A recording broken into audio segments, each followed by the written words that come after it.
It's clear that what you love matters, and what you do about it matters too. If you find yourself loving something, wanting it, deciding that it's for you, you're already among the rare and the lucky, because it's hard enough just to figure out what you want in the first place. And once you do, you've got a dilemma. Now what? Do you relegate it to fantasy, or do you treat it with a little responsibility? And at the very least, let it be known, I want this. I guess some people call that manifesting. The point is that actions have consequences, actions have reactions, and something as simple as sending a direct message or an email can have a real and lasting effect. Maybe we don't always recognize an inflection point while we're standing in it. Sometimes it's only later that we can look back and say, oh, that was the moment. That was the before and after. Looking back on her life, so far, Phoebe Katis can pinpoint one of those moments pretty clearly. Welcome to The Third Story. I'm Leo Sidran. Phoebe Katis was a young 20-something aspiring singer-songwriter living in England, trying to figure out how to break through. She was inspired by artists from her home country, like Adele, who she looked to as a benchmark of success for longer than she now thinks was probably healthy. But she was also looking beyond the UK, aware that she had access to the whole world. Equally at ease on stage and online, Phoebe turned to social media to communicate with musicians she admired. Whenever an artist or a band she liked came through London, she reached out, sometimes just to say hello, sometimes to offer help, sometimes to see if there might be a way to collaborate. And that is how she ended up connecting with guitarist Cory Wong, an optimistically online artist who, at least a few years back, read all his DMs and answered most of them too. So when Cory came to London on tour with Wolfpack, Phoebe wrote to everyone in the band, and Cory wrote back. That single exchange set off a domino effect in her life. One small handful of messages, sent a bit on a whim, eventually led to where she is today, living her life as an artist in the United States, collaborating with many of the musicians that she most admires, married to saxophonist Sam Greenfield, who she met on tour with Cory, and firmly embedded in a global musical community. Phoebe's collaborations today read like a who's who of past Third Story podcast guests, including John Lampley, Scary Pockets, Louis Cato, John Fields, and Cory Wong himself. Phoebe's music is pop-forward, 80s evocative, smartly written and produced. There's a sugary quality to both her voice and the way she chooses to surround it. It feels good to listen to. As a child of the 80s myself, I feel seen when a younger artist embraces the values I grew up loving, from the ear candy to the compositions themselves. That is to say, she's not afraid of a slick hook, and she's not afraid to slip in a few chord changes now and then either, and both are very good news. But what strikes me even more is what's happening underneath the surface of her songs. Beneath the neoprene sheen and neon lipstick, there's a depth and honesty in Phoebe's writing that is both earnest and quietly heartbreaking. If you're not paying attention, you might miss that she's writing songs that are funny, sad, searching, and very human. And that's okay because, as she says, they're meant to be bops.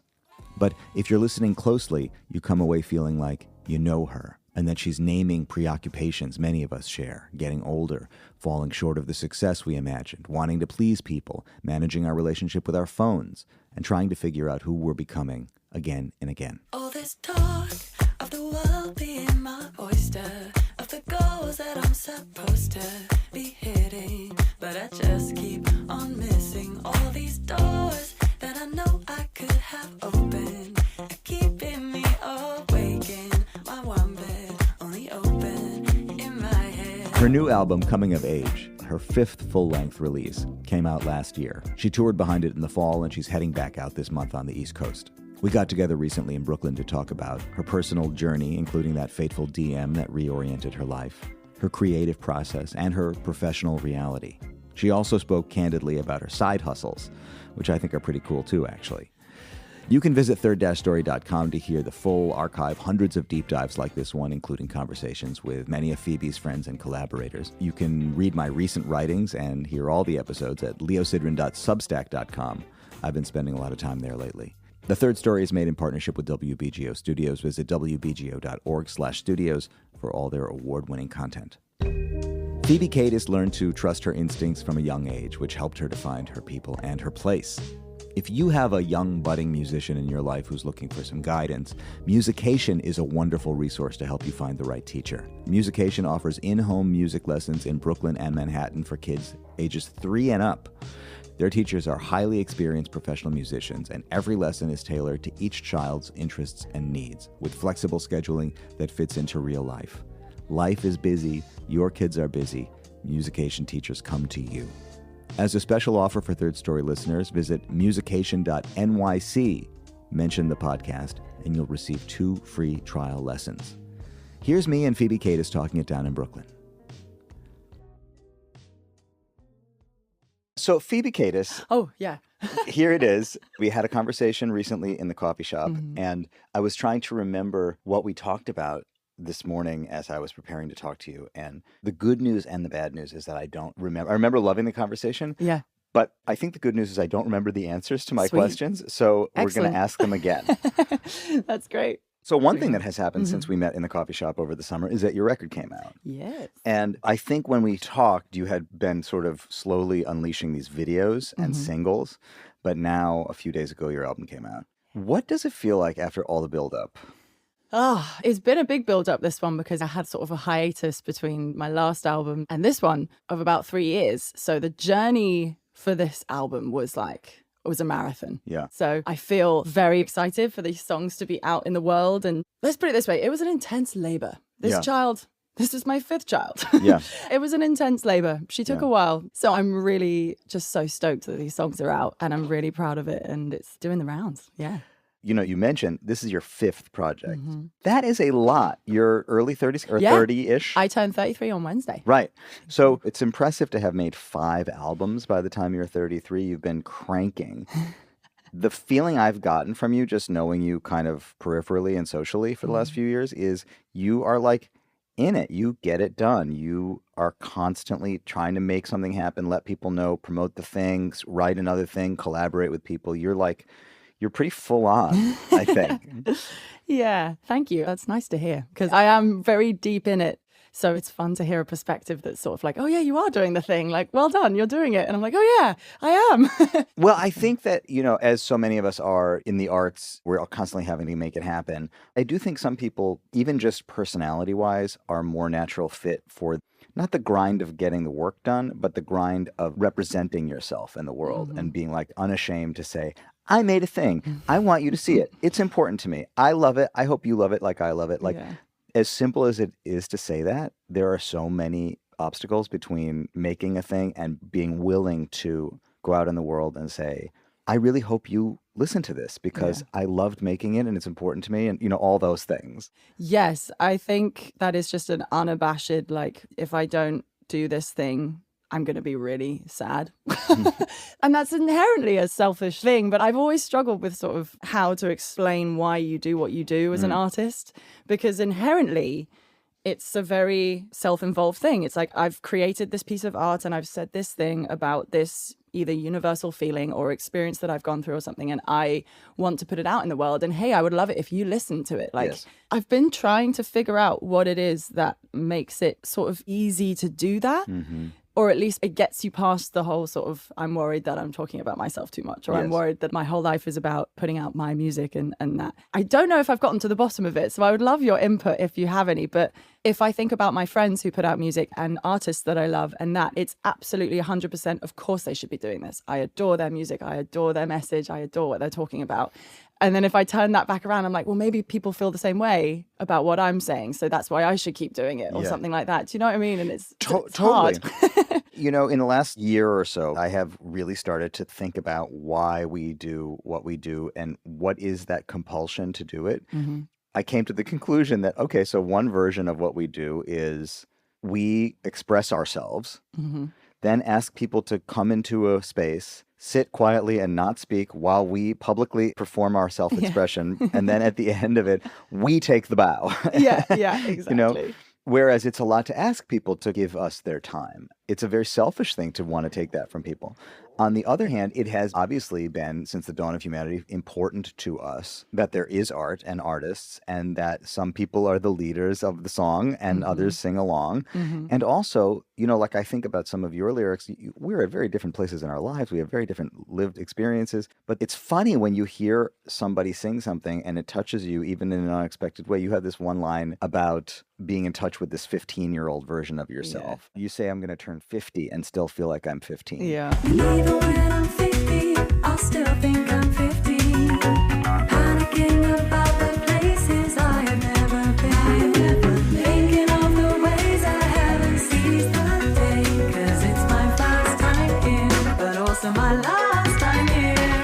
So what the fuck, I'm just a kid.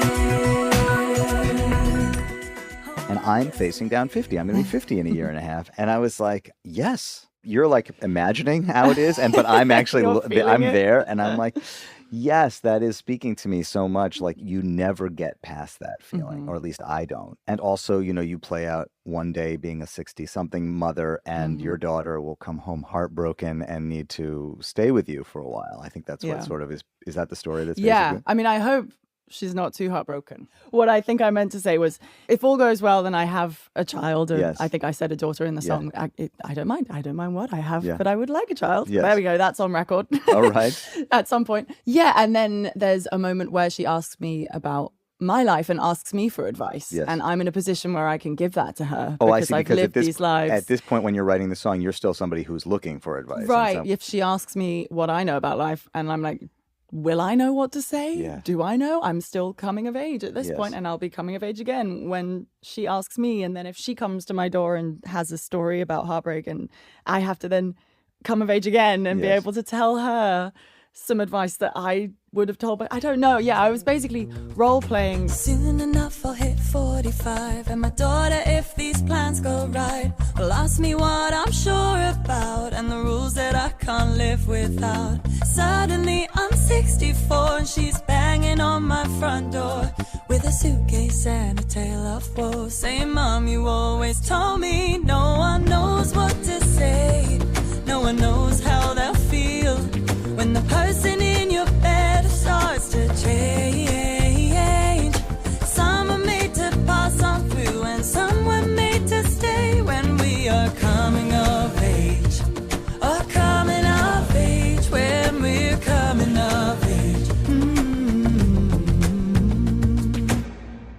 The whole album, A Coming of Age, that song in particular sort of maps it out of how you never really do come of age. And the saying to come of age, it's sort of associated more with your high school. You leave high school, you become an adult, and you learn these things about yourself, and you're coming of age.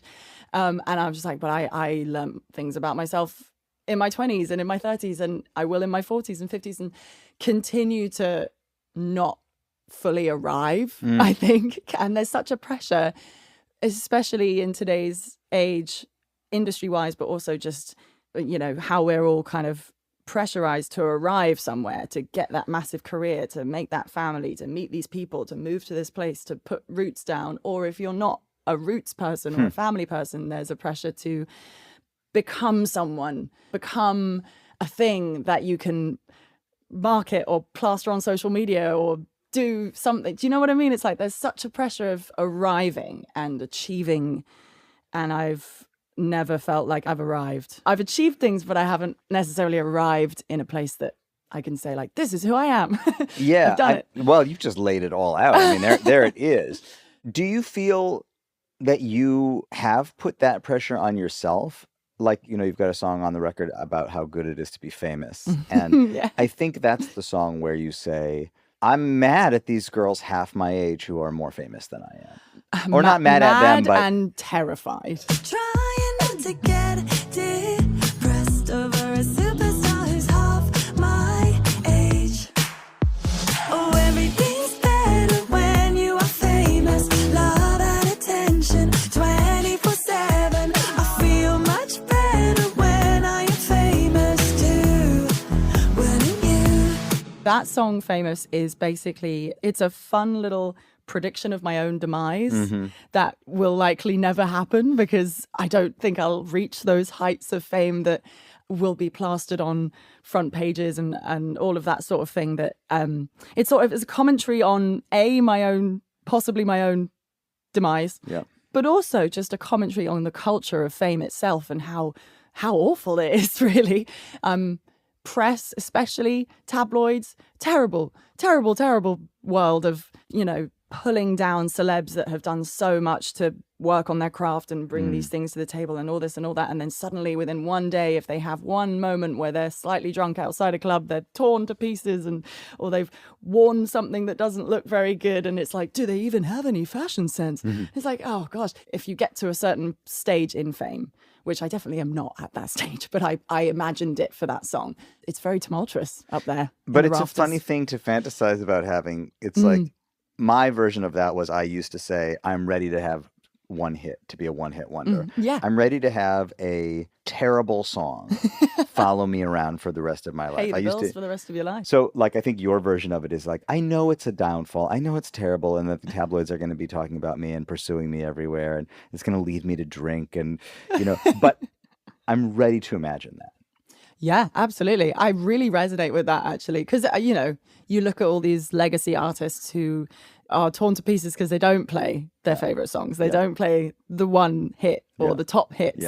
And whilst I feel for them, I'm also like, I would do that. I would also sell my soul for that one hit, maybe. I do. But also just at this stage, like, I'm in my early 30s. I'm where I am with my career. I've done an amazing array of things. I've been so lucky to work with people. I've been so lucky to be able to tour and put out music, and the incredible people that I've been able to work with, et cetera, et cetera. But, am I at a place where it's completely paying my bills, or I'm in a certain success rate where I'm not needing my side hustles? No, I'm not there yet. And I'm still hoping I'm getting there. I'm still putting in the work and doing the music. But anything would help at this point. And I don't think that's a negative. I don't think it's selling out. I don't think there really is a sellout now in today's culture. I don't think you can. I think anything that allows you to do what you love and pay your bills is a success. That's so interesting that it has really shifted so far from the roots of rock and roll, which was countercultural and against the sort of the man and the commercialism and the entrenched powers that be. And it now has become, also culture has changed so much that now it's not only that it's acceptable, it's like it is a success if you are able to make your work and make money from it. And survive. And survive being the key word, both financially and emotionally. And I think that the financial side is quite easy to say whether you're being successful or not. Can you pay your rent? Can you pay your bills? Can you support your family? Can you do the things you want to do? You can pretty much say whether you're doing that or not. It's very easy to sort of look at the numbers. Emotionally is a different thing, though. And I think that I've grappled with that quite a lot over the last 3 years. And a lot of that has fed into this album, because you have such a Disney idea of success in the music industry. And I would grow up on Adele being the pinnacle of UK singer-songwriter. When I was growing up, I think I'm like 6 years her junior. So she put out the first record was 19, you were 13. 21, 25. You're just behind her. And I would look at her, I'd be like, right, 19, first breakthrough record, BBC, touring, huge sales, this, and this. That's my benchmark. I'm benchmarking that. And then, it didn't happen. Okay, no worries. 21. Okay, didn't happen then. 25. Okay, didn't happen then. Far from it at 25. If we want to talk about what I was doing at 25, that's a whole other kettle of fish. But I had no idea who I had no idea who I was at 25. But like, again, the pressure of arriving, the industry has sort of, with the breakout of streaming and the breakout of the internet, which has been around now for a while, obviously, but the streaming platforms, especially with the early 2010s, it was very possible for you to break out on your own, and the independent artist game completely changed. And I'm not going to poo-poo Spotify or streaming services, honestly, because although they pay out a fraction per stream and it's not as good as it could be, I have fans in Japan. Yeah. I have fans in Nigeria. Someone was messaging me from Nigeria today. Well, I hope it wasn't a prince, was it? It wasn't somebody who had wanted you to, because he messaged me a couple times too, that prince. Oh, and we should. It turns out we can actually save that man if we give him our bank account information. Oh, I think I didn't get the same guy, but maybe he will come up in my DMs at some point. No, I had a genuine, and I looked him up, and he's like an arranger, a music arranger in Nigeria with a band and so. And I'm like, how in the world does my music get to these places? Yeah. Streaming, and so I might be shackled by musicians and artists for not poo-pooing Spotify, but I am a true believer that the internet has done incredible things for artists, and it's an incredibly tough industry to be in, but I think it's also a very accessible place to be in as an artist. And as an independent artist, there are so many tools that we can now use. But to go back to like feeling emotionally stable about what success is for you, we have to change our parameters. We have to change what success looks like. Otherwise, we're going to drive ourselves crazy. Yeah. Like if I still thought success was following the Adele motion, I'm out. I'm done. I'm 32 and I haven't had it's like I would be very, very depressed. And I do get down. I do get emotional about where things are at and where I think I should be. But the should word is the danger.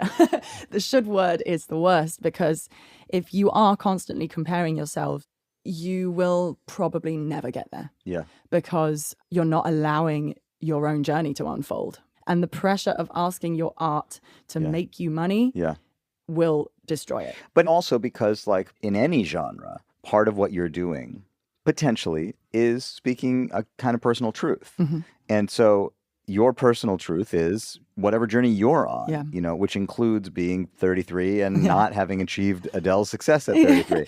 Yeah. But of course, you can't be Adele. Adele's got that covered already. Of course. But I do think, and the reason I mentioned this thing about genre is that it's deceptive to me, the music that you're making, because it goes down so smooth. Like it you know what I mean? It's so fun you. and poppy and easy to listen to. And actually, as I was listening to the new record particularly, but then Spotify started feeding me other things too, and I love some of the earlier stuff too. It reminded me of the experience of listening to a pop record when I was a kid. And as you know, I'm like 15 years older than you. Like listening to a Whitney Houston record or a Taylor Dane record, or like I was trying to remember, or a Madonna record or something, where it's like, I mean, first of all, because there's so much love for 80s pop music, it seems to me. Oh, yeah. That stuff was cool sounding when I was growing up. Like that was the most modern, edgy sounding stuff. Your stuff doesn't sound overtly like it's parodying the 80s. Like sometimes people take 80s elements and they sort of play with it as a joke. I don't hear that from you. I hear like, I love this pop sound, but it feels more 80s to me almost than it does like 2010s. It feels like you're reaching into a pop language that's very familiar to me. And because of that, I think it would be easy to look past the fact that you're also telling your truth through these songs. You're doing both. You know what I mean? Like you're writing poppy, dancey, definitely slick, hip songs, but also like, you have this song from a few years ago about how you want a flip phone because social media and watching a screen all the time is so toxic and problematic and emotionally draining. Like, I'm ready for my flip phone. That's a societal commentary that you're making through a very kind of bubblegummy exterior. Yeah. I want my flip phone back. No more wild at my fingertips. Digitizing relationships. So I wanna live where I know it's at. Oh, I want my flip phone back. Firstly, thank you for saying the stuff about the 80s, because I love the 80s. Yeah.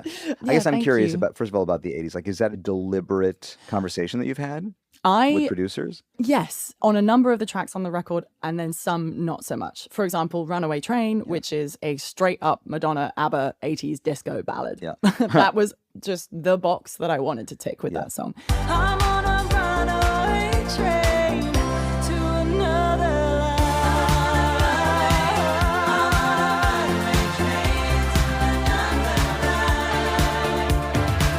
I'm on a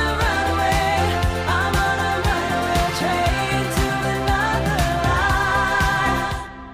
That's the other thing with this album, and I think across all of my music, but specifically with this album, I tried not to force songs into a certain box, which I feel like I haven't done a lot in my last records, but maybe Sweet Reunion, the one 2 albums before was, again, quite eclectic because it was made in the pandemic and it was really remote. And I was just asking friends for stems and it was very like, I'll just write this, this and this. Yeah. But that was more like made an eclectic record because of my collaborators just sending me stuff and me being like, I'll take cool, it. this is fun. Yeah. And then this one was like, I have so many genre interests that I wanted to finish the song in the way the song wants to be finished instead of shoehorn a song into a style or a marketing box, I guess, which I, hand on heart, and will be the first person to say, that is not a smart move. That is not smart career-wise, because it leaves you with a difficult to market product, and it leaves you with we say pick and mix in the UK, which is, you know, when you go to the cinema and you get lots of sweets in the same bag from different bins, we call that pick and mix, which apparently America doesn't have. We don't know about this. No, so we don't know about pick and mix. This is a pick and mix record, and that's not easy to market. That's like a big no-no. If I went into a label and was like, hey, here's my record, they're like, cool, play us the 3 songs that sound the same and would tell us what the album's about. And I'm like, oops. Right. Compared to records that kind of have a coherence that run through it. Yes. And I think I basically put the song first and just wrote the songs and wanted them to live in the universe that they were written in. For example, the Runaway Train ABBA 80s one, I sat down and was like, I love ABBA. I want to make something similar. And I did. And then Dave McKay, who produced it, incredible. He is a big 80s lover. So I was like, you, me, 80s song, let's go. But it was, song first. And you did a couple songs with Wirtz with... I did one song with Bill. Bill Wirtz, Oh my God.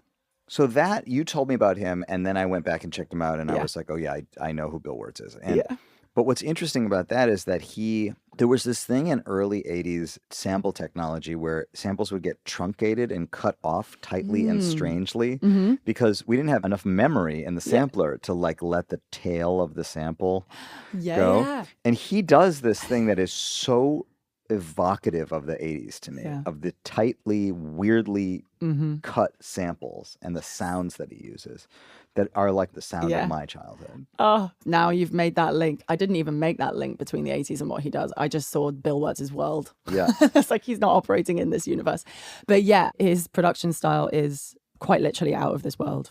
And you just reached out to him out of nowhere. Mate, that might be my biggest win in life. You were a fan of Bill Wirtz. I was a huge fan of Bill Wirtz. Like, he had made those videos, like the history of the world. His videos, but his music as well was just instant serotonin. I could put it on in any mood, any place, anywhere. It was the thing I put on to make myself feel better. Or just if I was feeling really good, it was my hype music.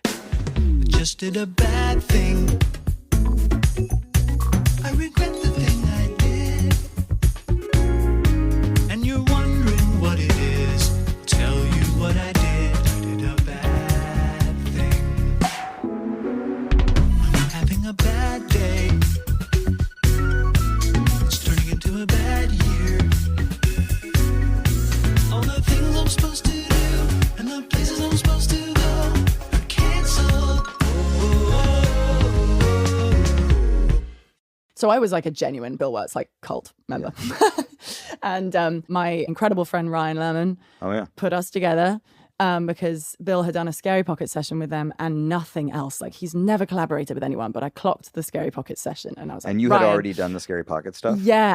Like, hello, hello, hello. How's my little lady in the New York snow? Yeah, he says I love you loads. He's a certified gambler, messing with me. Hello, hello, hello. I got one foot in and one out the door. I think it's about time that I take control. I'll be a certified gambler, 53. I met Ryan through the Scary Pockets stuff and was like, hey, is there any way you could reach out to Bill? Because I saw this one interview as well with Bill where he was like, I've never collaborated with someone and I don't know if I would like it, but I think I should do it just to try it out. And I was like, this is my moment. This is my moment. And so I texted Ryan. I was like, hey, is there any way you could put me in touch with Bill? And he did. And within like 24 hours, gosh, I owe him so much. Within 24 hours, he was like, here's the message from Bill. Yeah, ask her to email me. I was like, oh my God. So I did. And then we went back and forth on the songs and I sent him some other demos and quickly realized that none of the demos that I was sending him were write for him. So I actually did the opposite of what you usually do as a songwriter or an artist. Usually you write a song and find a producer to fit the song. But I found the producer and I wrote a song for him. But he was a muse too. You found a muse for the song. Exactly. Absolutely. 100%. Which we do. Yeah. How long was the email that you wrote to him? He was obviously very short with his response. Yeah, tell her to email me. This is my chance to email him. I'm a huge fan. What do you say?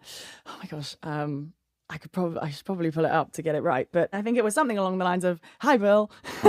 I'm a huge fan and wondered if you wanted to produce a track for someone else. I'm an artist doing this, this, and this." I sort of told him a bit about myself. Let me know if that sounds good.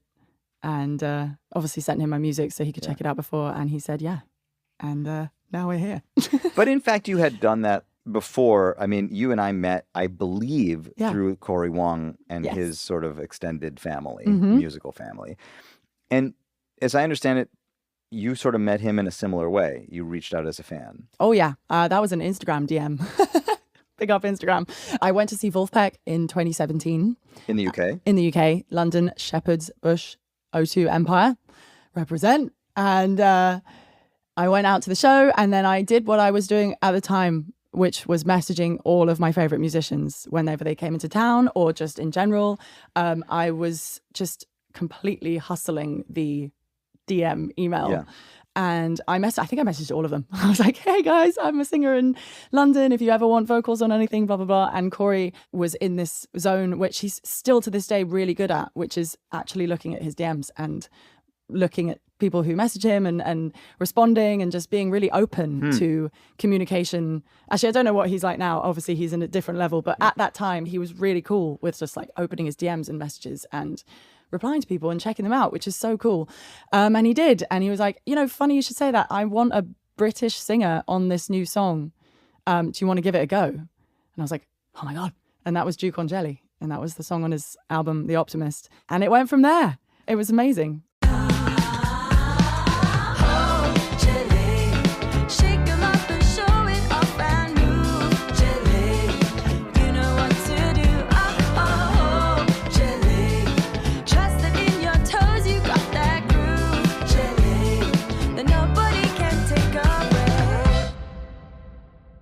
And we started touring and I helped him book his first London show in 2018 or something, which is just insane to think of, knowing the heights he's at now.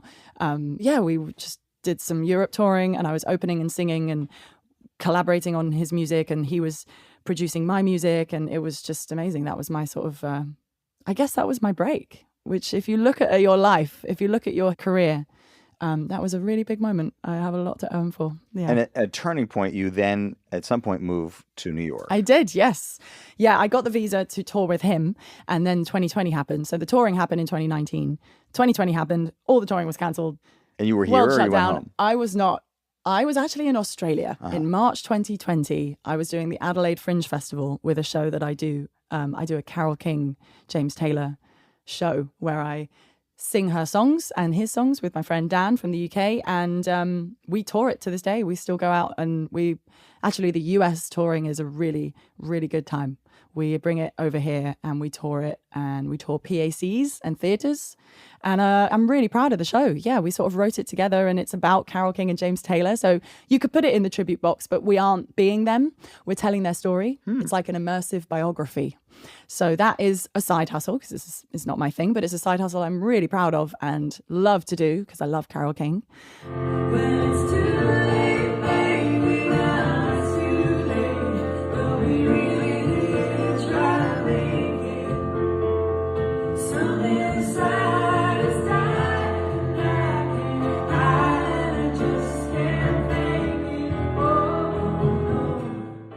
So that has been something I've done for coming on to 8 years now, the Carole King story. So I was in Adelaide in 2020 performing that show at Adelaide Fringe and everything shut down on the last day of our run of shows at the Fringe. I think Tom Hanks got COVID and he was in Australia. Yes. And then it was a big thing because an A-list celebrity got it and everyone took it seriously. So I had a ticket home to the UK and I had a ticket to LA and a suitcase and a really bad breakup. And I was like, do I move to the States? In COVID? in March 2020, my little brain was like, I can make this work. And I was texting Cory and I was texting my friends in Nashville being like, I'll go to Nashville and stay with them. And while this blows over, I'll just find an Airbnb or something. And then on the other hand, it was like, fly home, go to London. You know, my parents were like, what are you doing? Come home. I flew to LA. I flew to LA. I got to LA. It was the quietest I'd ever seen an airport. There was one plane on the ground. It was probably March like 20th or 19th, a week 20th. into it. Literally. And I was texting my friends in Nashville being like, hey, can I come stay? And they were like, look, we don't really know what's going on. Can you get an Airbnb? We'd love to have you, but like you've been around the world and there's this COVID thing. And I was like, yeah, fair enough. I looked on Airbnb. Prices skyrocketed, obviously, because everyone was trying to stay places or figure it out. And I spent like 36 hours in LA in an airport being like, what do I do? And I ended up going home. Yeah. I ended up going home, obviously. I don't know what I was thinking in the first place. I think I was so heartbroken and so willing to start a new life that I felt if I'd gone home, it would have been a step back, but it wasn't. It was the best decision ever, obviously, considering what happened. But I had to move out of London, moved back with my folks. Where are your folks? They're in Kent, UK, southeast. Do you have a Kent accent?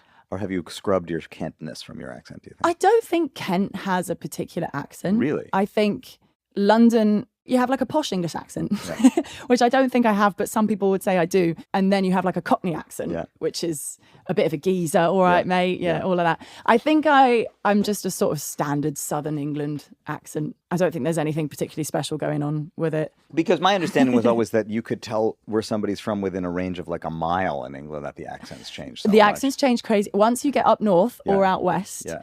Oh, yeah, the accents up north are different every town over. Yeah. But that's lovely. I love the Yorkshire accent. Yeah. I was at Leeds Uni, so I sometimes slip into a Yorkshire accent. Right. Which is fun. So you moved home to Kent. Yes. I had an apartment with my ex-boyfriend and moved out of London pretty promptly, I think April, May 2020. Yeah. I was in Camden. It was really fun. And how long were you back home? From April 2020 to February 2021. Right. And then my life changed. I moved to New York. And it was still pretty raw. I mean, February 2021, there was no vaccine. Yeah. It was opening and closing, expanding and contracting. Things were still outdoor dining. Yeah, absolutely. I think I moved over and the first vaccine was that April or May. Yeah. But the city was way more open than London. It was like London died a death in 2020 and people moved out and quite a lot of people didn't move back in. Yeah. When there was chat about London opening up in comparison to other cities, it was very, very lockdown-y. It didn't want to really open up. And I was sort of getting very itchy, obviously, because I was like, I've got this visa and if I don't work, it will be removed. So you had a 3-year O1. 3-year O1. By December 2020, I was a year and a half into it. So I was halfway through it. And it's being wasted. It's being wasted. Yeah. Absolutely. Yeah. So I kind of had to move because, I sort of had to put work on this visa for it to not be taken away. Yeah. So it also helped that I fell in love with my now husband who lived in New York at the time and I moved in with him. Right. So how did you manage to fall in love and move in with Sam from Kent? Oh, this is a beautiful story, really. I mean, we met touring with Cory. He was playing saxophone with Cory and I was opening on the West Coast tour. But you were in a different relationship with a different guy, yeah. So we became really, really good friends. And then the breakup happened over COVID, over like January, February 2020. I was breaking up with my ex and me and Sam started talking basically every day, April-ish onwards in 2020. He was the person that I would talk to every day. And he was in Philly and I was in UK. Is that where he's from? He's from Philly? Yeah. And so we had he moved home to Philadelphia during COVID Yeah, also? he moved into New York on March 1st, 2020. He was like, yay, Big Apple, this is going to be great. And then it was like, oop, nope, going to go back to Philly. Yeah, so we would FaceTime the whole time. And mainly I was getting over my ex a bit. So we were just friendly.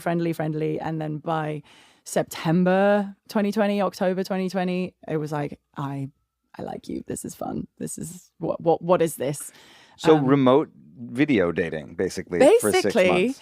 Yeah, pretty much. I mean, we had that in-person time and we really connected when we were on tour. Like we had a lot of similar interests, and he was vegan, and we were both not drinking, and we were both listening to Sam Harris, and we were both doing cold shower therapy, and like there were all these things that we really connected on. And it's a lot of information that you just gave right there. Are all of those things still true? You're vegan, not drinking, listening to Sam Harris, and doing cold shower therapy? Okay, here's a test. 2 out of those 4 things are still true. Okay, are you doing Wim Hof still? Correct. Cold showers ish. I'm trying to. Yeah. And you are still vegan. Yeah, still vegan. Yeah. Yeah, vegan, definitely drinking again. Yeah. No, I knew. I definitely. I figured that was the one. Yeah. You're like, she's definitely not teetotal. So I had a very good time not drinking. Yeah. Just putting that in the podcast too. If you ever feel like you do want to stop drinking, it actually is wonderful. Yeah. But I went back to it with more moderation, which was something that came from not drinking. Vegan, yes. Sam Harris, no. Although still think he's dope. Cool. Yeah. And cold showers as and when. Cold therapy is yes. I will die on that hill. It's great. Have you bonded with Theo Katzman about that? Oh, yes. Oh, my gosh. His bath situation in his farm. Yeah. Oh, my God. We aspire for a cold plunge in a backyard at some point. Yeah. That's our peak adult life. That's what we want. Okay. That and a garage. Right. Well, you can put the plunge in the garage if you need to. Exactly. Okay. So you bonded over these lifestyle things. Yeah. We bonded over lifestyle, became really close friends. And then December 2020, I still couldn't leave to the US because there was still a ban on any international travel, even if you had a visa. So Sam came to the UK, really came to the middle of nowhere, Kent, for 2 weeks with my parents. He really got a lot of brownie points for that. He gambled a lot for that. And if it wasn't going to be a thing, it would have been a very awkward 2 weeks. But luckily, it was wonderful. And then he had a room open up in his apartment in New York, and I moved in February 2021. And that was that. So you moved in, but you sort of had a room. I never slept in that room. Right. Technically, that was your room. It was. We were still trying to play it cool. Like, you don't want to come and live in this apartment with me? And I'm like, yeah, sure. And then I never slept in a separate room. It's good to have a place for your things, though. Yes, yeah. My things could be in this room. I'll pay for a storage room. Yeah. And then we just knew. I was insanely lucky to go from one pretty killer heartbreak to the one. Yes. Now you're married. Now we're married. Yeah. So it is a kind of a deep thing, and all of this goes back to that moment when you DM the guys in Wolfpack, and Cory writes back to you, and you said that's my break. But when you said that, like what I was thinking was, okay, maybe it's your professional break, but it's also just the break in the narrative. It's the thing where everything, there's a before and an after for all of that. You met Sam through Cory. You ended up moving here because of that relationship. Your career today is organized around being in New York, it seems, right now. Do you feel that you'll be in New York now for a while, or do you think about leaving? Oof. We're going to leave. You're leaving, yeah. We're going to leave. Yeah. We're going to leave because we want kids at some point, and I just have this golden ticket of the UK, and I'm very lucky to be able to not pay for my child. Oh, right. And healthcare. Yeah, it's just easier, and my family's there, my mum's there, and I'd want to be close to them. And so that will happen. Yeah. We're saying within a couple of years, maybe. Yeah. But we love New York. I love New York. It will be really hard to leave, but we have, some bucket list plans of moving back and being able to be in a nice part of town where our kids can grow up or something. I don't know. We're still spitballing it. But the thing is, we're touring so much that we're not even here half the time. Right. So the amount of rent we're paying, it's starting to not make much sense in us being here full time. Yeah. But we definitely want to be back at some point. I'm putting that on the record too. I love New York. You want to leave and then come back? Well, it's funny because we talked about this in the cafe, and you were saying that if you leave New York and look behind you, you're not ready to leave. I never want to look over my shoulder and say, I'll be back for you. Exactly. And I'm in this weird position where I'm like, right now, it doesn't make sense, but I do want to be back because I love New York. But I feel gravitationally, I really understand what you're saying because of the beast that is New York and the personality that it is. And there's a difference, though, also. I mean, I've been here 20 years. Yeah. So the idea of living here 20 years, leaving, and then thinking, but I'll move back one day. It's like, just put in the time now, just finish it, whatever it is. Exactly. You talk about side hustles. I did not know about the Carole King side hustle, but I do know about your job. Can we talk about this? Yeah. Are you open to talking about this? Well, it's funny because when I started it, I was like, I don't want to talk about it publicly and do this and do that because I want my artist thing to still be the thing, which it is. But I kind of said this at the beginning of the podcast. I'm fucking that off at this point because whatever you can do to be an artist and to say that you do that and put out music and make your records and tour, whatever your side hustles are, that is just as important. And the book, Big Magic, Elizabeth Gilbert, I read it earlier this year. It completely realigned how I feel about my side hustles, because she says the pressure of putting financial success and stability on your art is insane. Yes. And I think I said this already, but it's like having a child, sending them off into the world and then saying, you have to pay me back for the last however many years of making you. Give me that money right now. That's insane. You wouldn't expect that of a child or, you know, something that you've crafted and something that's but so you, an in expression. in this example, our work is our children? Our musical works. Yes. Yeah. Our art is our children, and we want them to pay us back right, for their existence. Right, exactly. Yes. And, you know, eventually, of course, that you would like your children to be very successful and look after you when you're in a nursing home. Yes.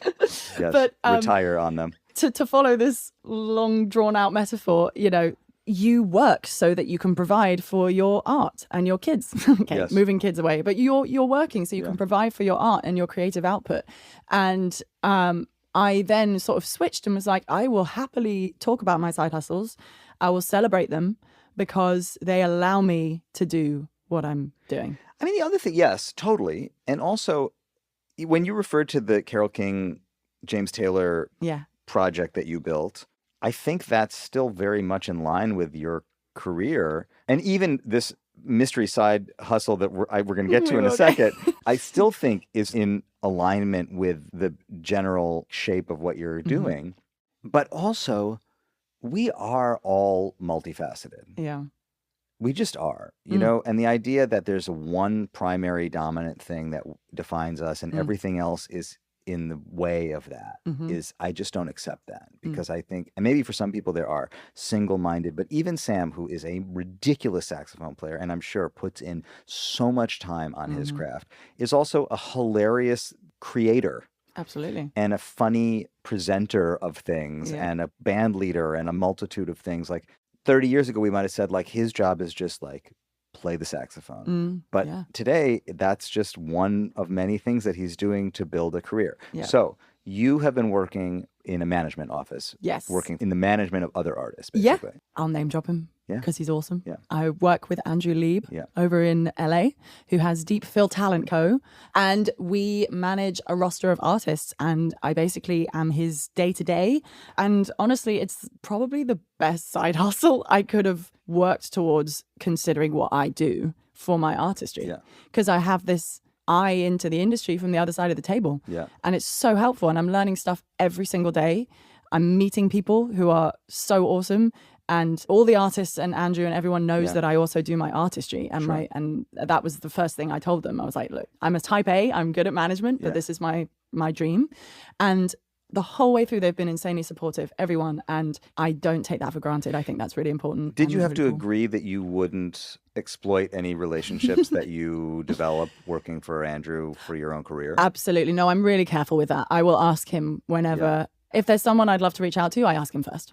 And he has also been incredible. He put me in touch with Andrew Friedman over at RAG, who knew who I was, but through a few different people. But Andrew made the email connection, and now I'm on RAG. I'm with Royal Artists, and they're my agents, and that's really, really awesome. And and I think there's a really important thing when you're figuring out maybe what your side hustle should be, or what you could be doing for money, what you could be hustling. What are your limitations? And also, what are you good at that you may not say that it's not very glamorous to be really good at spreadsheets and type A and organization and emails? It's not very glamorous, but people bloody need that. Yes. They need that. The industry needs that. You need that for yourself. So the more you flex those muscles and earn money, brilliant, excellent, the more you can support yourself as an artist too. Like you said, we are multifaceted, and I think that should be celebrated and not seen as a hindrance in a world that, you know, really does need you to be marketable. And we can circle back on that. And there are so many what ifs. They are a waste of time. They are a waste of your time. They are a waste of your energy. For whatever reason you have ended up in this situation. You've fallen in love. You've brought life into Yes. this Yeah, world. yeah. You've done all these incredible course. things. I've moved to New York. I've moved in to one of the most expensive cities Yes. in the world for a reason. I'm going to make it work. You're going to make it work. Yes. Like the what ifs are very dangerous, and they come to us in the dead of night and they eat away at our brains and they give us insomnia. But the world doesn't care about what ifs. The industry doesn't care about what ifs. Your bills don't care about what ifs. Your family doesn't care about Yes. what ifs. Also, your dreams don't care about what ifs, because that again is going to crush them instead of support them. And looking at yourself in the present and saying, what can I do now to support my dreams? And what can I do now to achieve my goals? Yeah. That is the only thing you should be focusing on. Yeah. And that is very Sam Harris. Yes. Yes. Embrace your skills and limitations and how you can earn money to support your art. Doesn't matter if it's not glamorous. Figure out something that makes you feel good. I feel great when I send a good email. Yeah. Do you know what one of my favorite things I do that I don't admit because it's not glamorous? Routing tours. Yes. Like opening a map and putting in venues that I have offers in or that I know people. I did this for 2 house show tours, right, in 2023. Sent out a blast on Instagram. Anyone want me to play at their house? Blah, blah, blah. I got people sending me through all over the country. Literally New York, Chicago, Nashville, San Diego, LA, Iowa, one in the middle of the country. I was like, how do I make this work? And I pulled it up on a map and I pulled up Toll Pass or whatever the website is. It's so good. And you can Wait, what put is in all Toll the Pass? I don't stops. know Toll Pass. It's like, it's not Toll Pass. What is it? It's Toll Roads or Toll something.com. And you can put in it's like AA Planner, but you can put in multi-stops and it tells you how much gas you're going to use, how many miles it is, what tolls you're going to go through. Mate, Right. it's my favorite thing. And I do it. I use it every time I plan a tour. I immediately, and I kind of relish that. I kind of love that because it's something that gets my type A brain moving and just sort of like probably ADD of some kind, getting everything into a spreadsheet, getting everything listed. I need to show you some mapping it out. spreadsheets before we leave because Please. every night this is what I do. Oh my gosh. Every night. I think we should have spreadsheet awards and I would put forward many of mine. I want you to show me some shit before you leave because Okay, I'm like running into some obstacles and I need some help. Oh my God, let's have a spreadsheet. right. Let's just, Okay. let's have fun. Anyway, but that shit, it's like so unglamorous, but it's also being an independent artist. You got to book your own tours, make your own press releases. You have to, outreach to anyone and everyone. So you have to know how to put a good industry email together. You have to know how to build a one sheet. You have to So, do all okay, so this. some questions here. These are actually just genuinely curious Yeah. for myself also. Like, how is your time divided in terms of organizing, for example, putting a show together? You're going to do a bunch of house shows. Mm-hmm. You have to have your set kind of together. You have to have your solo thing dialed. When are you putting that together? How are you putting that together? How is that just something that you've built and developed and it's there for you? Are you having to maintain just your artistic craft in the midst of all this other stuff? Yeah, that is, I try to have shows relatively regularly throughout the year. Yeah. I'm prepping for my debut headline tour right now. Yeah. So I'm deep in band rehearsals and building tracks and putting that show together. That is this week's Assignment. assignment. And I had a big launch for the album and I put a lot of work into prepping for that show. So it really revolves around when I have shows. Do I practice every day? No, I don't. I should. I could. I will. But there's also a billion other things happening and I'm okay with my level of rehearsal and time that I build into the shows right now. If I feel like I haven't got enough time, I will panic and I will feel really, really bad about that. And I have been in that position before. So I will try and far enough out from the shows, dial in half days throughout the week, 3 to 4 hours of just sit in front of the piano, figure out what you're going to do. At the end of the day, you put all of this work to take a show onto the road. It better be a good show. Yeah. Because if the final hurdle of it just being a mediocre show is what happens, then all of that work was for nothing. So I think that is really important to make sure that you're taking a strong representation of what you do out on the road. Otherwise, there's no point really. Oh, yeah, I know. You just got to be smart. Well, some of that is also like the question is, are you burned out? Like, do you burn out doing the side hustle? And then when it's time, finally, you've like earned your time for yourself. Are you there? Can you be fresh? Not just you, but can one show up for themselves after having shown up for everybody else? You can. I would build in break time. And that's It's very hard for hustling musicians because we feel like we have to hustle every day of every week of every year. I'm not very good at daily practices to stop myself burning out. I need to be better at this. I probably need to meditate more. I probably need to get off my phone more.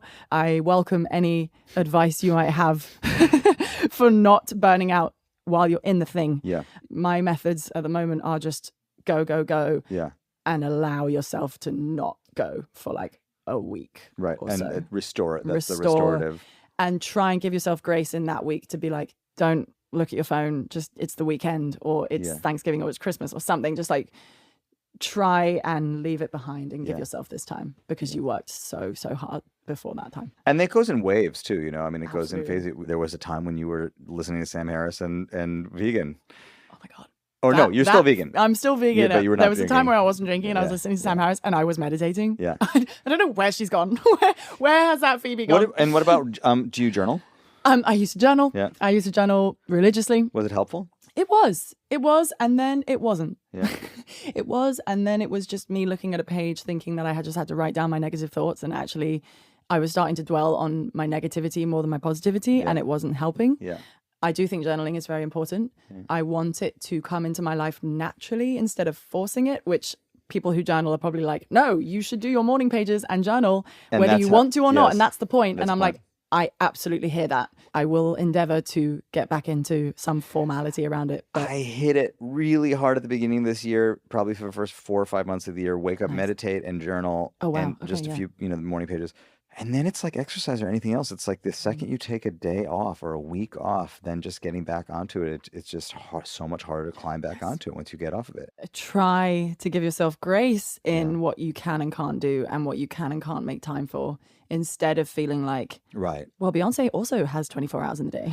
Or Cory fucking Wong. I mean, that's the one that I can't Cory. understand how he does what he Yeah. does. I don't understand how he does it. He's a machine. Having seen the thing operate, is he a machine? Something he told me which really helped was he goes to the studio and works as if it's his day job. Yeah. So he will get up and go to the studio at 9 o'clock in the morning and he'll leave at 5. Yeah. And he'll give himself a working day Yeah. at the studio, at his desk and whatever it is, around his family time so that he can be both. Yeah. And that's also something that It's very again, Nashville. That's a very Nashville mentality. It's Even though he's yeah. Minneapolis, but he's Nashville too. Yeah. But it's really important because I think you forget that too. Because the tortured artist thing, where you're Yes. like up at 3 o'clock in the morning and you're writing, or you're like gigging 5 days a week and burning yourself out and not being able to get up in the morning, or what it's like. Those days, I think, are kind of gone. Is if you want to achieve stability with your artistry. Yes. Stability meaning emotional and financial stability. You have to treat it like a day job. It's a career. And I think that's very important. You have to take the reins of it first, because the romantic finding an artist in the smoky room of a club in the 2000s and making them a pop star overnight, that's TikTok.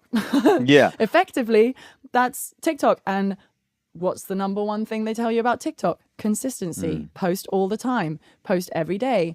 Be in this content making mindset, which, it drives me insane. But it's also very also- dangerous emotionally to have to do that. Absolutely. It's dangerous, but also it is one of the things that is now an industry standard. Yes. And that really sucks on the one hand, because I don't want to be sat in front of my blooming phone making like singing along. I want to be out there. I want to be gigging. I want to be doing this, doing that.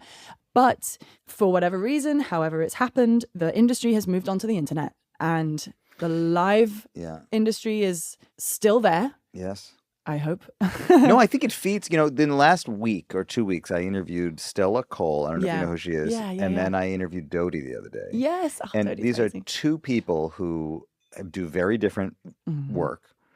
Interestingly, right now, both signed to Decca, but also have a life on stage now, but that was born out of staring at the blooming phone. Yeah, to exactly. say. Dodie from the YouTube era yes. and Stella from the TikTok and yeah. Instagram era. Yeah. Yeah. They used the tools that were hot right now in the industry at that time to break themselves through. And they did that. Yeah. They did that first before any big dogs in the industry took note. And I think that's something really important to remember, is like, what are your tools that you can use right now as an artist? Like, as sucky as it is to have to make all these videos on TikTok and Instagram and try and work out the algorithm gods, like, It's not always all about that, but on the one hand, for certain people in the industry, for example, for booking agents to see numbers and like be convinced that you're going to sell tickets, where are they going to look? They're going to look online, which is crazy because that's not where your audience are. But, you know, and all of these things, unfortunately, that is the reality of the industry at this point. You know,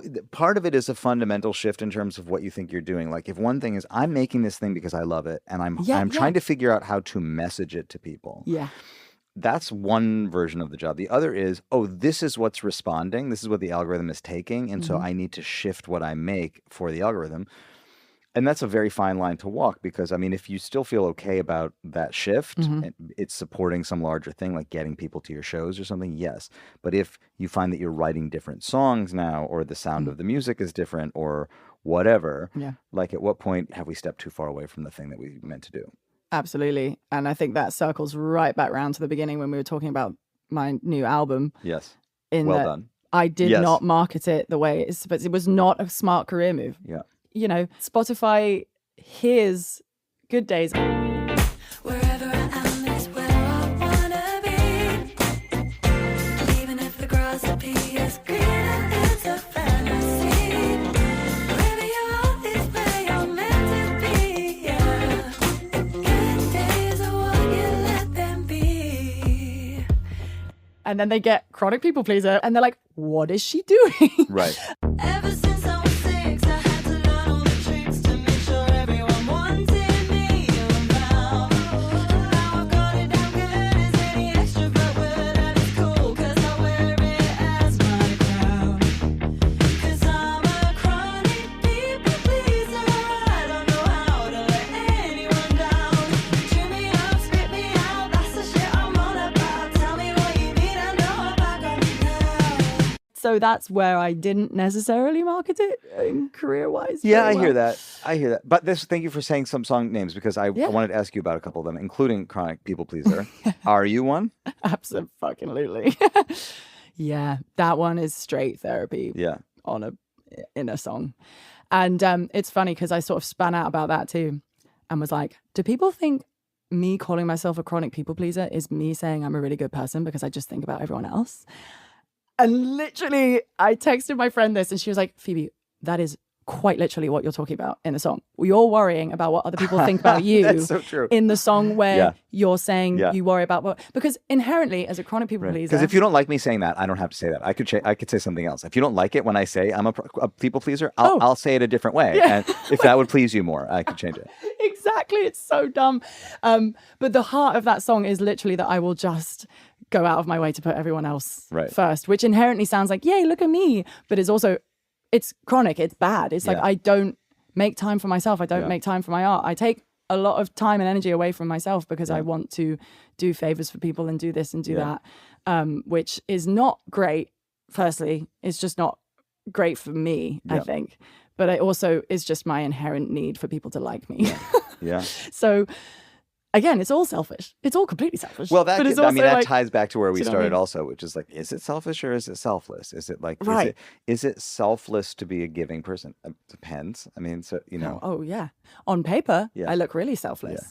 What a nice person. Yeah. But inherently, I just want you to like me, so I'm going to do things for you. Yeah. Yeah. just the spinning out about it, I could go for it. But I do think that that's a big part of what makes what you're doing unique is that it is filled with a lot of honesty and directness and willingness to name those things. And like, that's what I was saying. It's easy to look past it because it's kind of in a shiny package. You know, it's these, as you say, it's these bops, but it's like you say real shit inside of those shiny packages, including raising the question about what it means to be a people pleaser or thinking about mortality and aging and really allowing yourself to speak about it, wanting a family and saying that. There's so many things like that I think are really special about what you're doing. So Thank you. I congratulate you on this record. Thank you so much. And I hope it's somewhat cohesive in the fact that it's from me and my brain. Yes.